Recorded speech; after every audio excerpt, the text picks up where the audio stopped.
Sweet Pool used to be my least favorite of the Nitro Tribal games, especially back in the day. This was back when only 3 Nitro Tribal games were English translated, the others being Dramatical Murder and Togurino no Chi. Togurino no Chi's unofficial English patch was released in 2012. Meanwhile, Dramatical Murder and Sweet Pool's patches were both released in 2013. But here's something interesting. Dramatical Murder's English patch was released on April 5th, 2013. Meanwhile, Sweet Pool's was released on August 13th, 2013. However, it is important to note that Sweet Pool's patch was a partial one, with some untranslated lines and word wrapping issues. However, both visual novels released an unofficial English translation in the same year in 4 months. Dramatical Murder had a huge impact on Tumblr back in the day. I'd have to say it's a big reason why the BL visual novel community has exploded immensely in the past decade. Nowadays, I notice there's a lot of love for the other Nitro Tribal visual novels on Twitter, or X I guess. It makes me overjoyed because I've always had a quiet interest in them for over a decade. I'm excited to be able to play these 3 Nitro Tribal games again and review them. Not only with more visual novel experience, but with more knowledge and life experience as well. Though Sweet Pool and Dramatical Murder's unofficial translation release dates being in the same year feels coincidental, patches do take quite a long time to create. Not only does it require the effort put into translating Japanese words into English, but it also involves programming and making sure that the author's writing does not get lost in translation.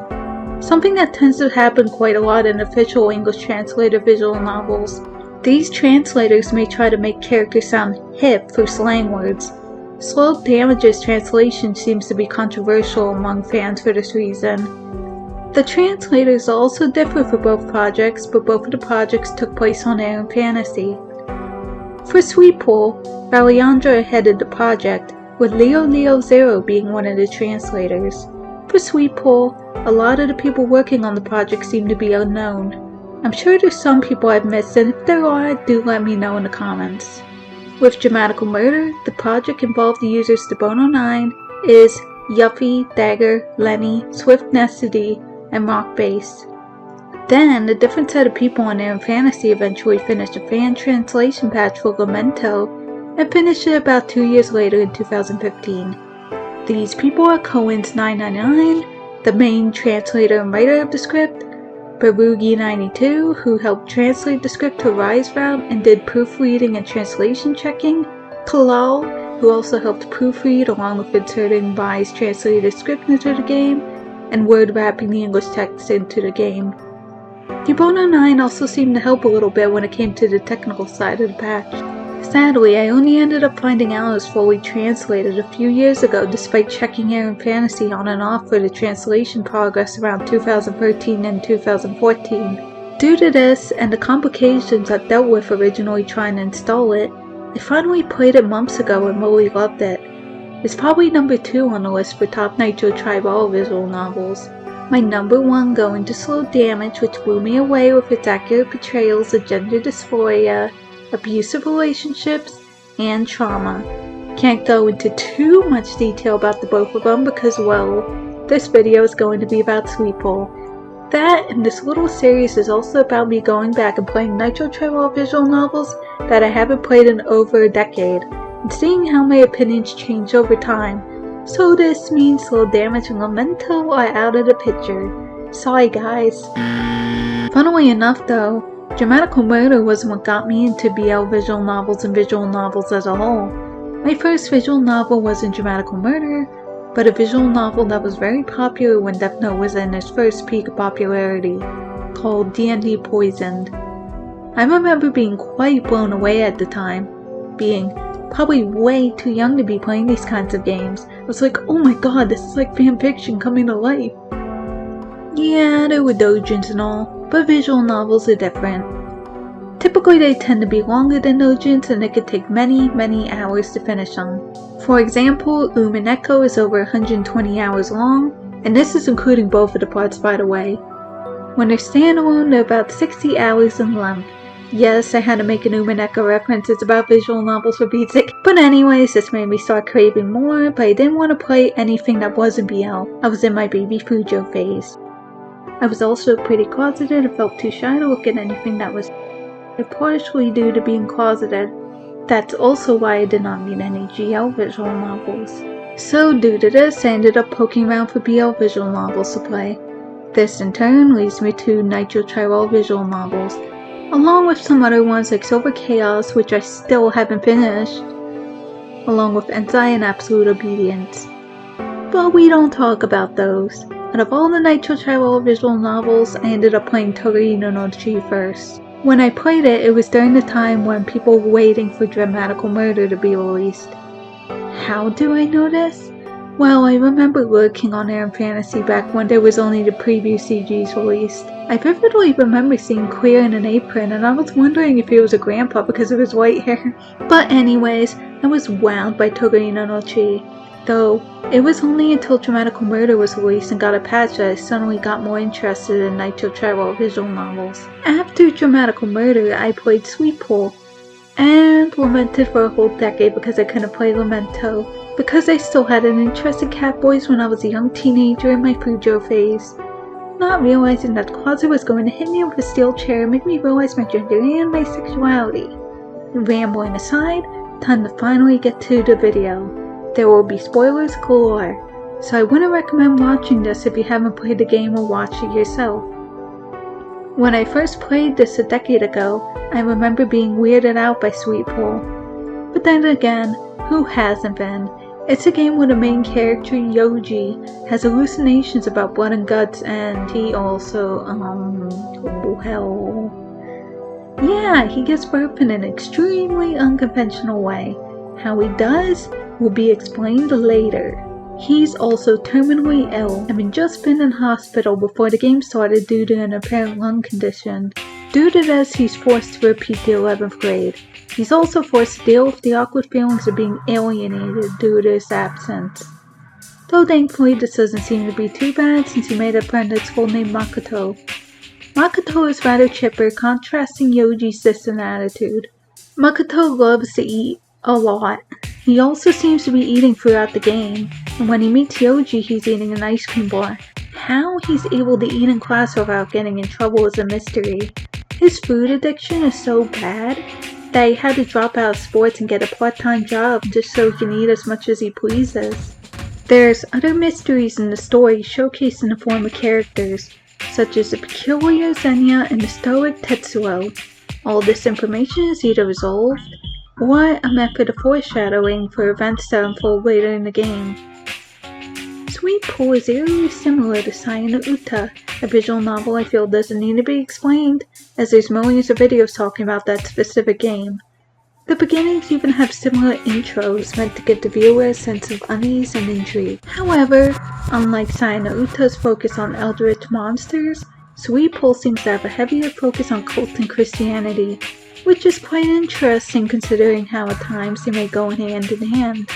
This isn't to say that Christianity is a cult or anything like that. This is to say that many cult leaders use it as a pillar to manipulate people around them to do their bidding. I don't know why I never thought about it too much when I played this over a decade ago, considering just how fascinating it is. I think this is because I was more focused on waiting for the gritty and scary moments and going what the fuck over the butt birth segments.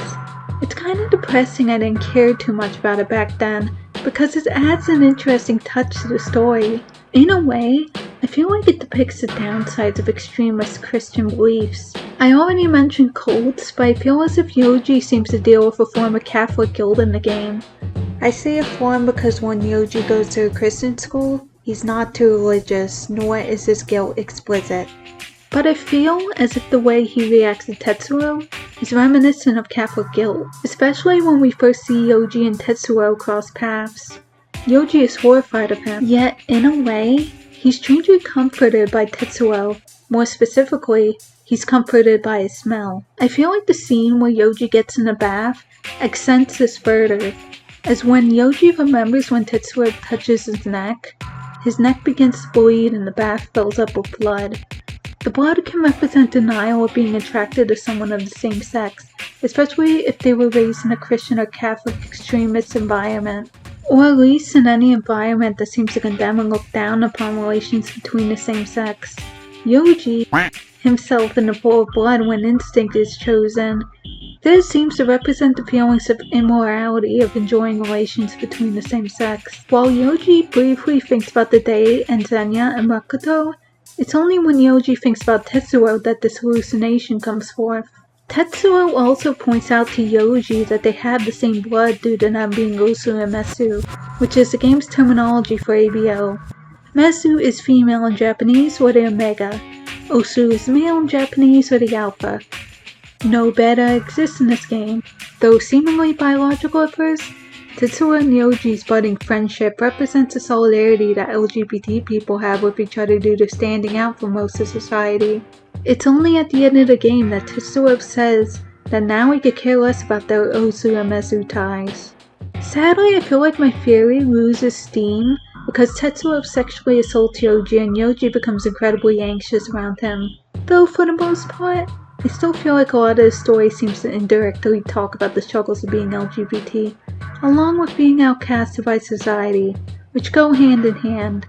This is emphasized by the fact that women Osus are extremely rare and they're usually men for the most part. It's also interesting that Yoji and Tetsuo's getting together either involves the two dying together or losing their memories, which lines up with the thoughts that sadly a lot of bigots have where LGBT couples cannot be truly happy together.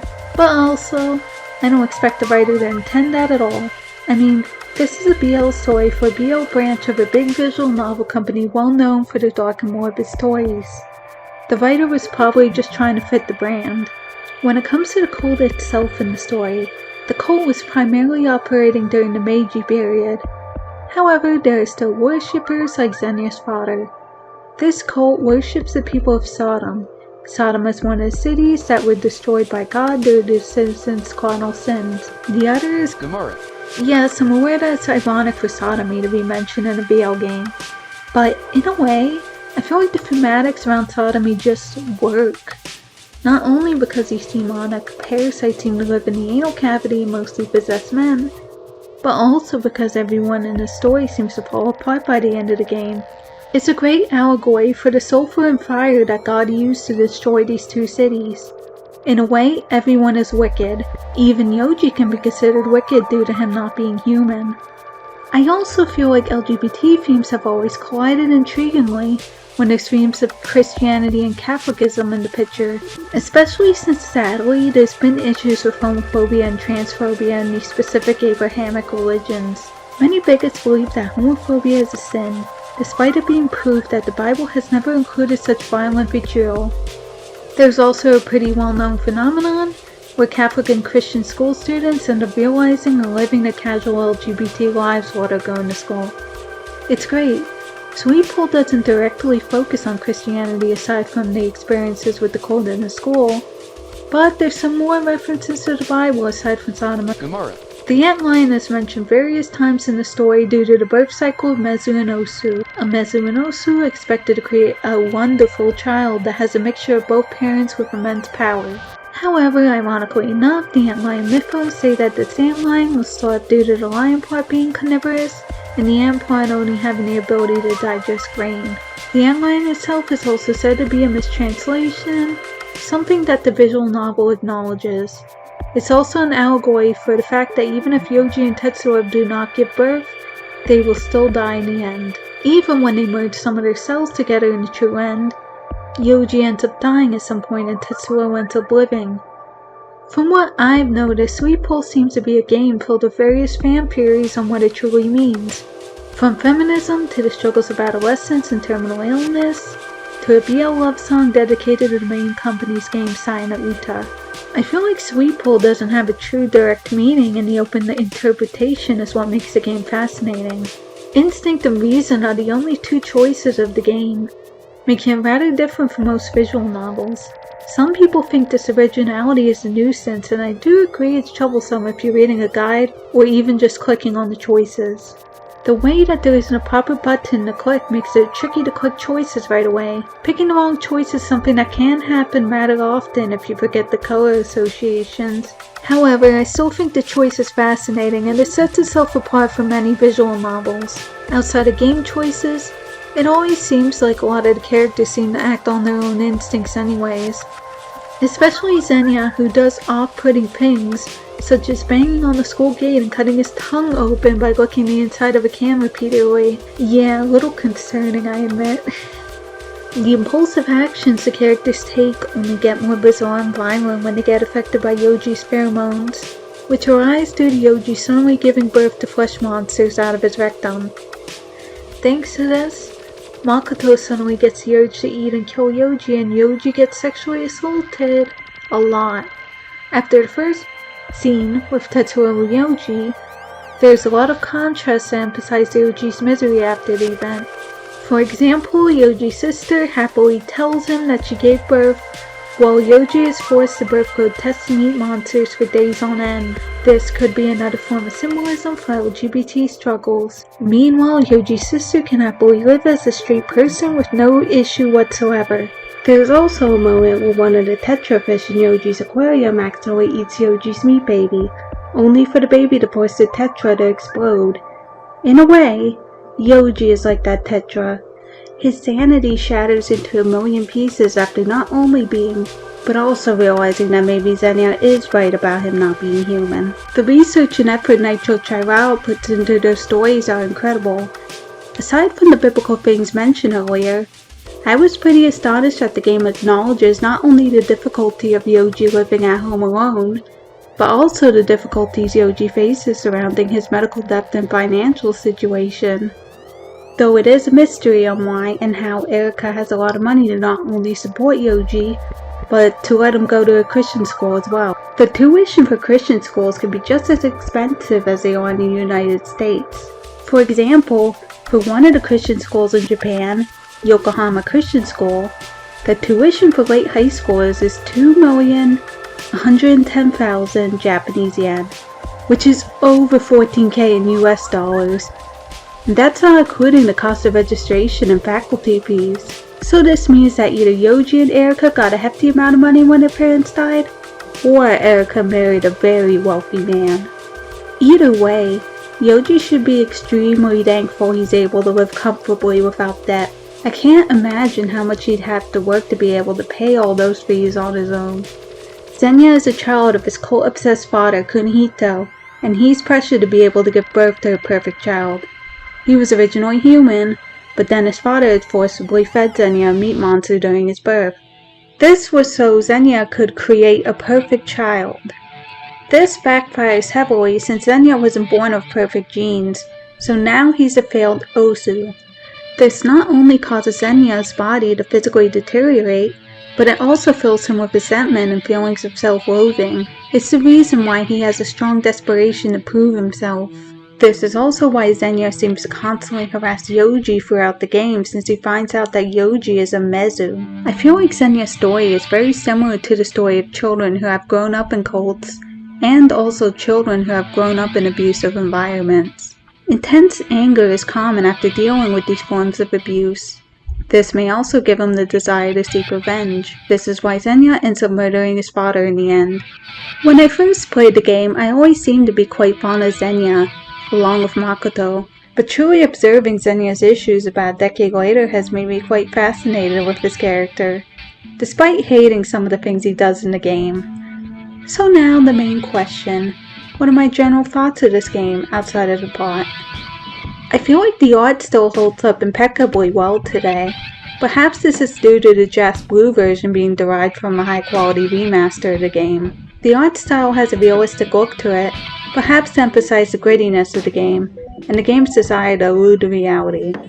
Though personally, I'm not too sure how to feel about how the high schoolers are drawn. High schoolers can sometimes look like adults, yeah, but the way they're drawn here seems reminiscent of Greek statues in a way that makes it slightly uncanny. It's especially prominent when it comes to Yoji and Tetsuo, but I wouldn't doubt if this was intentional. Tetsuo is explicitly described as looking like a statue in the visual novel. and Yoji already sticks out like a sore thumb due to being sickly and pale. Yoji is also said to have distrusting eyes, which easily sets him out from the crowd. The art style has a muted color palette, not only to add to the realism of the story, but perhaps to showcase the melancholy of the Sweetpool universe and Yoji's destruction over time. The only vibrant colors are in Sweetpool are orange, yellow, and red and green.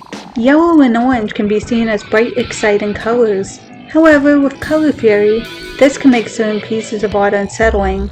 Orange can be seen as a color of superficiality, which seems to parallel the story's message about acting on instincts. Yellow is a color that can be associated with mental unease and sickness, and it has been used in stories such as the yellow wallpaper to showcase psychological ruin. This is probably the reason why Sweetpool emphasizes these colors, especially in the form of sunsets, though this isn't the first time that this has been done before in a visual novel. Sayonara, where Oshie uses sunsets quite heavily to emphasize the sense that something seems to be awry in the story. I wouldn't say that Sweetpool was inspired by Sayonara, but interestingly enough, these two are horror visual novels that take great advantage of color palettes. Sweetpool's usage of red is something that I feel like doesn't need too much explanation. Red is not only a color of danger, but it's also the color of blood. This is something that is featured in ample amounts in Sweetpool, due to Yoji's condition and the environment that he's in. It is also the color of passion, which the artist uses to their advantage in the Red Road bad end. Not only are Yoji and Tetsuo covered in blood during the lovemaking that will kill the both of them, but the child that they end up creating has bright scarlet eyes. This not only gives the reader a sense of unease, but it also helps us understand the unease of Kitani as well. Lastly, the green. It may seem like a stretch to insinuate that there's environmental storytelling in Zenya's shirt, but I feel like there is. The color green is typically associated with rebirth and renewal. Zenya seeks renewal and wants to prove that he's a good enough Osu by giving birth to a perfect child. The other usage of green is on Zenya's pet lizard, Christy, whom is associated with him. I feel like this is very intentional because when we see Zenya the second time in the game when Yoji crosses paths with him by bumping into him in the schoolyard, the scenery is filled with green foliage and a green rooftop. Aside from this, green doesn't seem as prominent and is subtle throughout the game. However, on the title screen, there seems to be some green hues. Another definition for the color green can be beginning and birth, two things that are showcased in the game. The beginning of Yoji's school life after he gets out of the hospital, the beginning of Yoji's reality changing rapidly, the birth of Yoji and Tetsuo's kid in one ending, the birth of weird meat things, Tetsuo's new life beginning after Yoji sacrifices his life. The list is endless.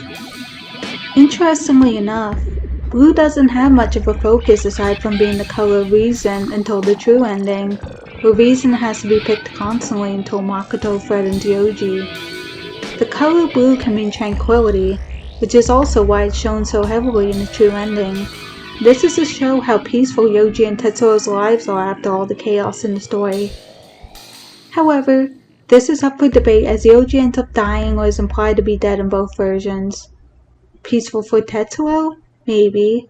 That is, if he doesn't regain his memories or see Yoji's dead body when he gets home from his obligations. Peaceful for us? Probably not.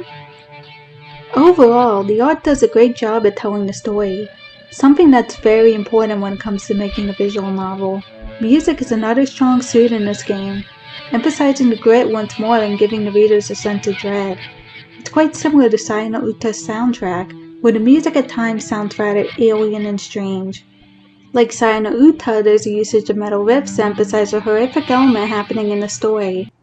One soundtrack I liked a lot is the song Scene 2. It plays as a contemporary beat, but also something extremely ominous due to the church bells playing in the background, and the scratching noises are almost reminiscent of a heartbeat. I also like the song Lust, which typically plays whenever Zenya interacts with Yoji. It plays like a metal rock song, indicating a sense of impending danger if Yoji chooses to get close to Zenya somehow. It also emphasizes the need to proceed with caution when it comes to Zenya due to his controversial nature. Another fascinating song is when Yoji knocks on Tetsuo's door to deliver Tetsuo his homework after Tetsuo beats up Zenya. It's a little different from the other songs in the game, taking on a morbid circus theme to it. It's almost like the music is mocking Yoji directly. telling him that he's a fool for going to Tetsuo's house despite his discomfort. In this case, it could be likely that the song is supposed to be a musical representation of Yoji spots. It also plays when Kitani finds Kunihito's records about the Sodom people, possibly to emphasize how absurd this stuff sounds to normal people. I feel bad constantly comparing Sweet Pea to Zenya Uta once more, as Sweet Pea has been compared to Zenya Uta numerous times. However, they do seem to have similar environmental storytelling and the usage of strange, alienistic characters to get their stories across. They also have endings where one or both of the main characters have to die to give birth to mysterious creatures that seem to pose a threat to humanity. With Zenya Uta, it's openly shown. With Sweet Pea, it's debatable, but heavily hinted at Yoji and Tetsuo's child having unusual scarlet eyes. The funny thing is that Gen Uebuchi actually did help with Sweet Pea.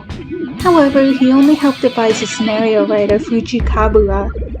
Uebuchi encouraged Kabura to write her own story as she was trying so hard to attract a large audience again after writing Memento.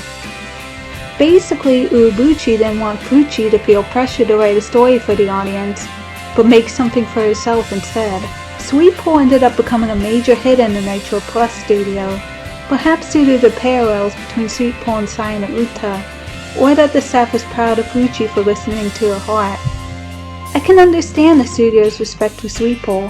While originally I didn't seem to have respect for the game for years after playing the game, I feel like I have a stronger appreciation for the game than I had previously, so much so that I actually thought about this game in depth.